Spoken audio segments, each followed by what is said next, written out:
بسم اللہ الرحمن الرحیم۔ میری عزیز بہنوں، بیٹیوں اور بھائیوں،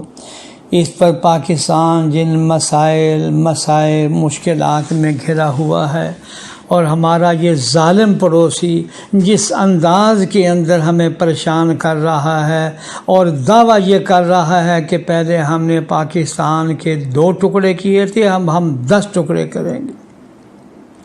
یا اللہ، جو ہمارے اس پیارے ملک پاکستان جو کلمہ طیبہ کے نام پر بنا ہے، جو اس کے ٹکڑے کرنا چاہتا ہے، یا اللہ تو اس کے ٹکڑے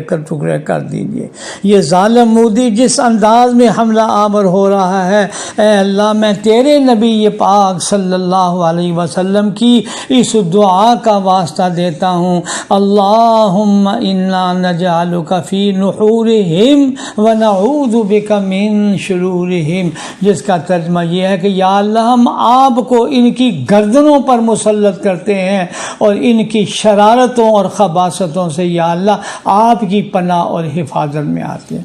میری بہنوں، میری بیٹیوں، میرا بڑا دینی تعلق آپ سے، میں آج درد مندی سے عرض کرتا ہوں، ہمت کر کے، کوشش کر کے، پیار و محبت کے ساتھ گھر کے 100% بچوں کو سجدے میں ڈال دیجئے، پکا نمازی میں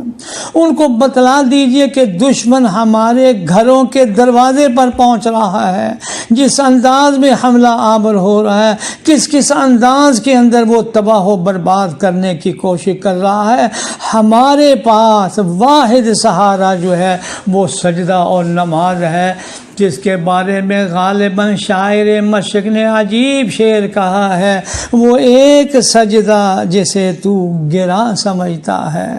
یہ وزنی بن گیا، 1000 سجدوں سے دیتا ہے آدمی کو نجات۔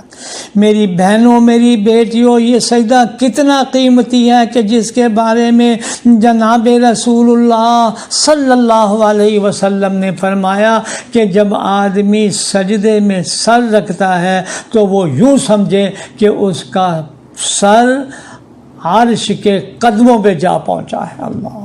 تو گویا دیکھنے میں تو یہ انسان یہاں ہے، حقیقت میں عرش معلیٰ پر پہنچا ہوا ہے۔ اسی لیے یہ کہا گیا الصلاۃ معراج المومنین، مومنین کی معراج یہ نماز ہے، اور معراج ہی کی شب اللہ جل شانہ نے یہ 5 نمازیں ہمیں عطا فرمائی ہے۔ آج میں آپ کے دلوں پر دستک دے رہا ہوں، محبت کے ساتھ، پیار کے ساتھ خود بھی نمازی بنے، بچوں کو بھی نمازی بنائیں، یقین کریں اللہ کی رحمت متوجہ ہوگی، دشمن کتنا ہی بڑا طاقتور کیوں نہ ہو، انشاءاللہ یہ نمازیں ہماری حفاظت کا، بچاؤ کا، بقا کا ذریعہ بنے گی۔ یا اللہ ہمیں صحیح سمجھ عطا فرما، آمین یا رب العالمین۔ درس قرآن